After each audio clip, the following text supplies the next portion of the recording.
ക്രിസ്തുവിൽ സ്നേഹം നിറഞ്ഞവരെ, ഈശോ മിശിഹായ്ക്ക് സ്തുതിയായിരിക്കട്ടെ. ആണ്ടുവട്ടത്തിലെ 6-ാം വാരത്തിലെ വചനവിചിന്തനത്തിലേക്ക് എല്ലാവർക്കും സ്വാഗതം. ഇന്ന് രാവിലെ സെമിനാരിയിലെ പരിശുദ്ധ കുർബാന കഴിഞ്ഞ് സാക്രിസ്റ്റിയിൽ വിശുദ്ധ വസ്ത്രങ്ങൾ അഴിച്ചു വയ്ക്കുന്നതിനിടയിൽ 2 സെമിനാരിക്കാർ വന്ന് അച്ഛാ ഒന്ന് തലയിൽ കൈവച്ച് പ്രാർത്ഥിക്കണമെന്ന് എന്നോട് പറഞ്ഞു. അവർക്ക് ആലുവ മേജർ സെമിനാരിയിലേക്കുള്ള എൻട്രൻസ് എക്സാം ഇന്നാണ്.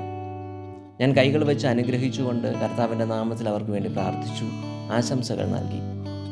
ദൈവാശ്രയ ബോധമുള്ള പൗരോഹിത്യം സ്വപ്നം കാണുന്ന 2 വിശുദ്ധരായ മക്കൾ. ഇന്നത്തെ വചനത്തിലൂടെ സഞ്ചരിച്ചപ്പോഴാണ് ഈ സംഭവം എൻ്റെ മനസ്സിലേക്ക് കടന്നു വന്നത്. മനുഷ്യൻ ദൈവത്തിൻ്റെ അനുഗ്രഹത്തിനായി ഒത്തിരിയധികം ദാഹിക്കുന്നവനാണെന്നുള്ളൊരു ചിന്ത എൻ്റെ മനസ്സിനെ കീഴടക്കി. ഇന്നത്തെ 1-ാം വായന ജെറമ്യാ പ്രവാചകൻ്റെ പുസ്തകത്തിൽ നിന്നാണ്. 17-ാം അധ്യായം 5 മുതൽ 8 വരെയുള്ള വാക്യങ്ങൾ. ഇവിടെ മനുഷ്യൻ്റെ 2 ആശ്രയങ്ങളെ പറ്റി പറയുകയാണ്. ഒന്നാമതായിട്ട് മനുഷ്യനിൽ ആശ്രയിക്കുന്നവരെ പറ്റി, രണ്ടാമതായിട്ട് ദൈവത്തിൽ ആശ്രയിക്കുന്നവരെ പറ്റി. മനുഷ്യനിൽ ആശ്രയം കണ്ടെത്തുന്നവൻ ശപിക്കപ്പെട്ടവനാണ്, ദൈവത്തിൽ ആശ്രയിക്കുന്നവൻ അനുഗ്രഹീതനുമാണ്. മനുഷ്യനിൽ ആശ്രയിക്കുന്നവൻ മരുഭൂമിയിലെ കുറ്റിച്ചെടി പോലെയാണ് എന്ന് ഇന്നത്തെ വചനം സാക്ഷിക്കുന്നു. അവന് ഋതുഭേദമുണ്ടാകില്ല. മരുഭൂമിയിൽ വരണ്ട നിർജ്ജനമായിട്ടുള്ള ഒരു നിലത്ത് അവൻ വസിക്കും. എന്നാൽ ദൈവത്തിൽ ആശ്രയിക്കുന്നവൻ അനുഗ്രഹീതനാണ്. അവൻ്റെ പ്രത്യാശ ദൈവത്തിലാണ്. ആറ്റുതീരത്ത് നട്ട മരം പോലെയാണ് അവൻ വെള്ളത്തിലേക്ക് വേരൂന്നിയിരിക്കുന്നു. അത് വേനൽക്കാലത്തെ ഭയപ്പെടുന്നില്ല, വരൾച്ചയെയും ഭയപ്പെടുന്നില്ല. അവനൊന്നിനെ പറ്റിയും ഉത്കണ്ഠയില്ല. എന്നും ഹരിതം സൂക്ഷിക്കുന്നവനാണ്, എന്നും ഫലം നൽകുന്നവനാണ്. ഇന്നത്തെ പ്രതിവചന സങ്കീർത്തനത്തിലേക്ക് നമ്മൾ പോകുമ്പോൾ സങ്കീർത്തകനൊപ്പം നാമം ഉദ്ഘോഷിക്കുന്നത് ഇപ്രകാരമാണ്: കർത്താവിൽ തൻ്റെ പ്രത്യാശ അർപ്പിക്കുന്നവൻ ഭാഗ്യവാനാണ്. കർത്താവിൽ പ്രത്യാശ അർപ്പിച്ചുകൊണ്ട് ഭാഗ്യവാന്മാരായി തീരുവാൻ വേണ്ടിയിട്ടുള്ളൊരു ക്ഷണം പ്രതിവചന സങ്കീർത്തനം നൽകുന്നു. 2-ാം വായനയിൽ വിശുദ്ധ പൗലോസ് അപ്പോസ്തലൻ കൊറിന്തോസുകാർക്ക് എഴുതിയ 1-ാമത്തെ ലേഖനത്തിൽ ഇപ്രകാരം പറയുന്നുണ്ട്: നമ്മുടെ വിശ്വാസത്തിൻ്റെ അടിസ്ഥാനം കർത്താവായ ക്രിസ്തുവിലാണ്. ഉദ്ധിതനായ കർത്താവായ ക്രിസ്തുവിലാണ് നമ്മുടെ ഓരോരുത്തരുടെയും വിശ്വാസമെന്ന് വിശുദ്ധ പൗലോസ് അപ്പോസ്തലൻ ഓർമ്മപ്പെടുത്തുന്നു. ഉദ്ധിതനായ ക്രിസ്തുവിലുള്ള ആശ്രയമാണ് നമ്മുടെ വിശ്വാസം. ഈ ആശ്രയം നിന്നെ അനുഗ്രഹീതനാക്കും എന്ന് ഇന്നത്തെ 2-ാമത്തെ വായനയിലൂടെ വിശുദ്ധ പൗലോസ് അപ്പോസ്തലൻ നമ്മോട് പറയുന്നു. തുടർന്ന് നാം സുവിശേഷത്തിലേക്ക് കടന്നു വരുമ്പോൾ യേശുനാഥൻ തൻ്റെ ശിഷ്യരുടെ നേർക്ക് കണ്ണുകളെ ഉയർത്തിക്കൊണ്ട് സുവിശേഷ ഭാഗ്യങ്ങളെക്കുറിച്ച് അവരോട് സംസാരിക്കുന്നു. ശേഷം സമൃദ്ധിയിൽ ദൈവത്തെ മറന്നു ജീവിക്കുന്നവരെ കാത്തിരിക്കുന്ന ദുരന്തത്തെക്കുറിച്ചും അവിടുന്ന് ഓർമ്മപ്പെടുത്തുന്നതായിട്ട് നമുക്ക് മനസ്സിലാകും. നിയമാവർത്തന പുസ്തകം 30-ാം അധ്യായം 19-ാം വാക്യവും 20-ാം വാക്യവും നാം വായിക്കുകയാണെങ്കിൽ നമുക്ക് മനസ്സിലാകും, അനുഗ്രഹ ശാപങ്ങളെക്കുറിച്ചുള്ള ഒരു ചിന്ത അവിടെ നൽകുന്നുണ്ട്, വചനങ്ങൾ നൽകുന്നുണ്ട്. ഈ അനുഗ്രഹ ശാപങ്ങൾക്ക് ബദലായി യേശുനാഥൻ സുവിശേഷ ഭാഗ്യങ്ങൾ ശിഷ്യരുടെ മുൻപിൽ നിരത്തുകയാണ്.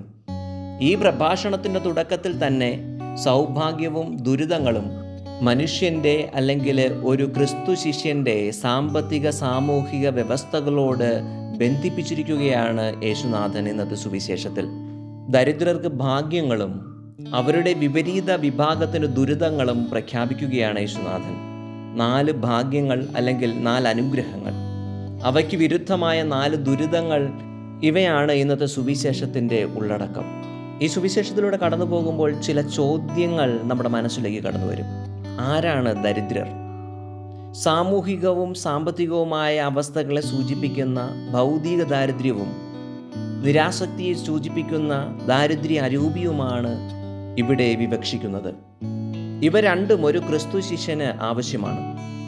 ഭൗതികമായി ദരിദ്രനാണെങ്കിലും ദാരിദ്ര്യ അരൂപി ഉണ്ടാകണമെന്നില്ല. ദാരിദ്ര്യ അരൂപിയുള്ളവർക്ക് സമ്പത്ത് ഒന്നിനും തടസ്സമാകില്ല. 2-ാമത്തെ ഒരു ചോദ്യം എന്നത് ആരാണ് അനുഗ്രഹീതൻ?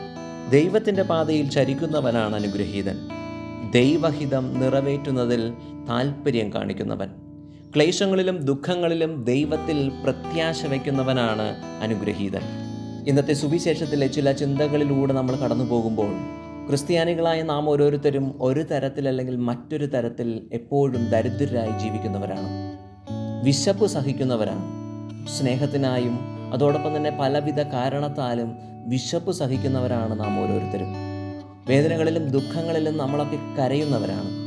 ക്രിസ്ത്യാനിയായി ജീവിക്കുന്നതിൽ, ക്രിസ്തുവിനെ പോലെ ജീവിക്കുന്നതിൽ പീഡനങ്ങളും കുത്തുവാക്കുകളും സഹനങ്ങളും അവഹേളനങ്ങളും ഏൽക്കുന്നവരാണ് നാം ഓരോരുത്തരും. നമുക്കൊന്ന് ചിന്തിക്കാം, ഇതെല്ലാം നമ്മുടെ ജീവിതത്തിൻ്റെ ഭാഗമാണ്. ഒരു ക്രിസ്ത്യാനിയായിരിക്കുവാൻ വേണ്ടിയിട്ട് ഇതെല്ലാം നമ്മുടെ ജീവിതത്തിൽ ആവശ്യമാണ് എന്ന് ഒരു ചിന്ത ദൈവം നൽകുകയാണ്. പല വിധത്തിൽ നിങ്ങളുടെ ജീവിതത്തെ ഒന്ന് ധ്യാനിച്ചു കഴിഞ്ഞാൽ നിങ്ങൾക്ക് മനസ്സിലാകും, ഇങ്ങനെ സഹിക്കുന്ന നിങ്ങൾ ഭാഗ്യവാന്മാരാണ്, നിങ്ങൾ അനുഗ്രഹീതരാണ്, നിങ്ങൾക്ക് സ്വർഗത്തിൽ പ്രതിഫലം ലഭിക്കുക തന്നെ ചെയ്യും. സ്നേഹിതരെ, സ്വർഗത്തിൽ നിന്ന് വരുന്ന നാം ഓരോരുത്തരും സ്വർഗത്തിലേക്ക് പ്രത്യാശയോടെ പ്രതിഫലം ആഗ്രഹിച്ച് തീർത്ഥാടനം ചെയ്യുന്നവരാണ്.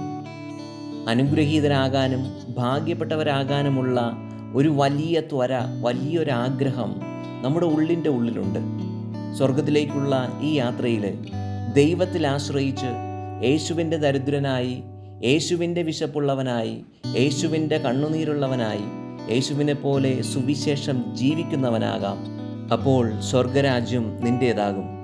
നീ തൃപ്തിയുള്ളവനാകും, നീ ചിരിക്കുന്നവനാകും, നിന്റെ സ്വർഗത്തിലെ പ്രതിഫലം വലുതായിരിക്കും. ദൈവം നിങ്ങളെ സമൃദ്ധമായി അനുഗ്രഹിക്കട്ടെ.